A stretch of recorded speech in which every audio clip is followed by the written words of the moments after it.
Hi everyone, today I'm going to take a look at the soldiers of the Mordian Iron Guard.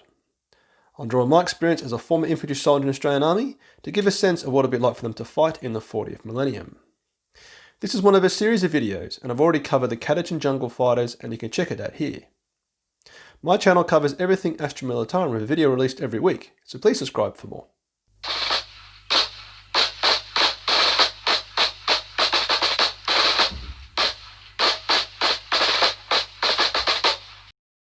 The home recruitment world of the Iron Guard is the planet of Mordian. It is tidally locked with its sun, which means one side is constantly bathed in sunlight radiation, making it uninhabitable, and the other is in perpetual darkness. The inhabitants of the planet live on this side, in cramped hive cities, where food rationing is an ongoing requirement, and rebellions and uprising are an ever-present threat. And the population is kept in check by the Mordian Iron Guard itself, serving as both the local police force and also as the planet's primary export. This means all Mordians are used to harsh discipline and order being delivered with military-style affection and brutality. The hive structures themselves have all perfectly painted grid lines in all areas running along passage and walkways. And while these areas may be degrading and shabby, these grid lines are perfectly kept and maintained in Mordian blue, as a reminder to all Mordian citizens as what they are proud of and what they should aspire to be. So at the age of 18, all Mordians are assessed by the local officials. This testing includes physical fitness and target shooting, with those candidates displaying early military potential being conscripted into the Iron Guard. An important distinction here is that both men and women are conscripted, and both men and women will go on to serve in the frontline units of the Iron Guard. This makes them quite unique in the Imperial Guard of the 40k, and unique even by today's standards for a lot of militaries worldwide. So the discipline the Iron Guard are famous for runs through all aspects of their traditions, tactics, attitudes and behaviour. Something that all militaries instill into young soldiers early in their training is a sense of pride in their appearance. As a young recruit at boot camp, I would spend hours ironing my uniform using copious amounts of starch, polishing my boots and shining the brass clips on my parade belt. Not only were our uniforms to be neatly kept, but so were our living quarters.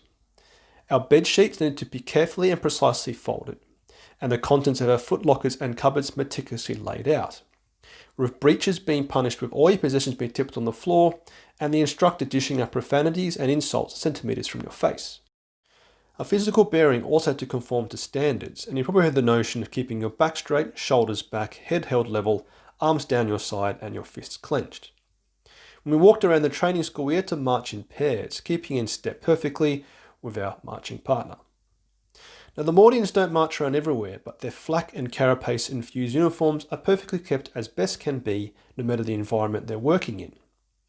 In more formalised barracks, they utilise servitors to launder and clean their uniforms, or if in a field environment they do their best with whatever they have at hand, giving their boots and metal buttons as much focus as they do their las weapons. Likewise, even when exhausted from days of patrolling or fighting, their squad sergeants would berate soldiers for slouching or dragging their feet. Remember that discipline plays an ever-increasing role the more fatigued, cold, hungry or scared a soldier is. It is dead easy to keep your back straight, shoulders back when you're marching around the parade ground, but a huge mental and physical challenge when you've been fighting back hordes of charging orcs for hours, with little food, water or rest, seeing comrades hacked to death and all you want to do is turn and flee. Now, a foundation aspect of the Mordian way of war is a concept that iron does not bend, with the iron being the men and women of the Iron Guard.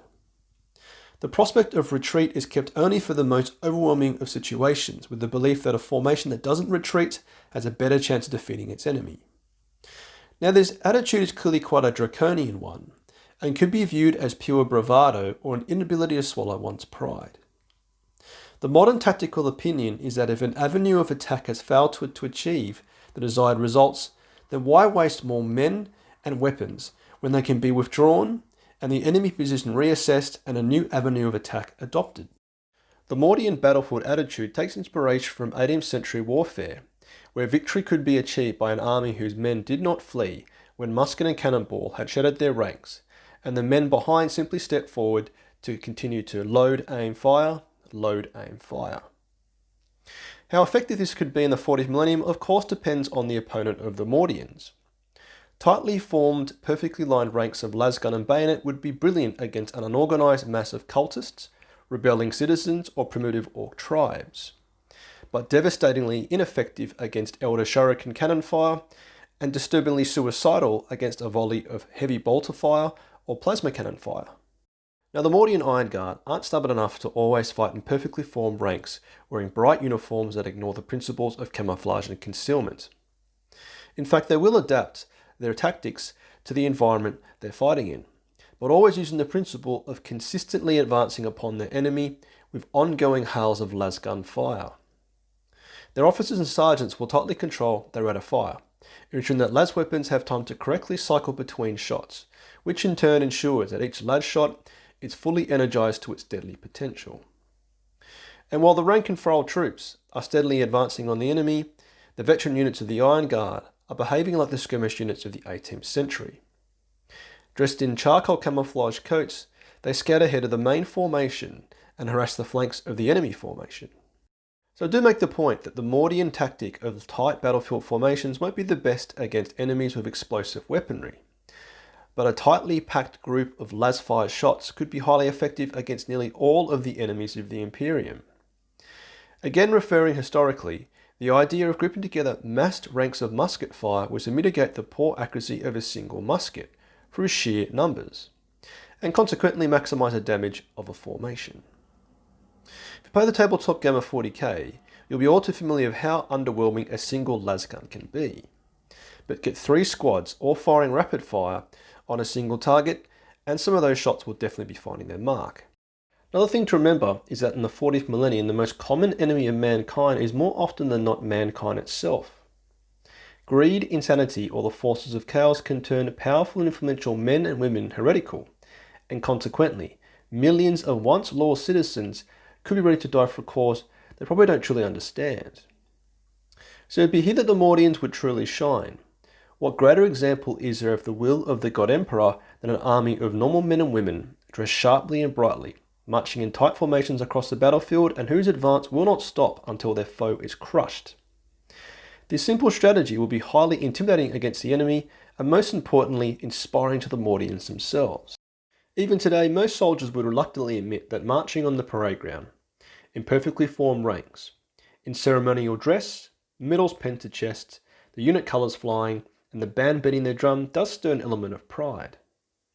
Now this feeling of pride would have done great things for the soldiers in the days of muskets and cannonballs, and will do great things for the soldiers of the Mordian Iron Guard, as they face down the alien, the heretic, and the mutant. So there you have it, my take on what it'd be like for the soldiers of the Mordian Iron Guard. As you can see, I try to bring an element of realism to the story and make it somewhat relatable to the soldiers of recent history. Hope you enjoyed it, and let me know with a like or a comment. And my channel covers everything Astra Militarum, with a video released every week, so please subscribe for more. Thanks for watching, see you next time.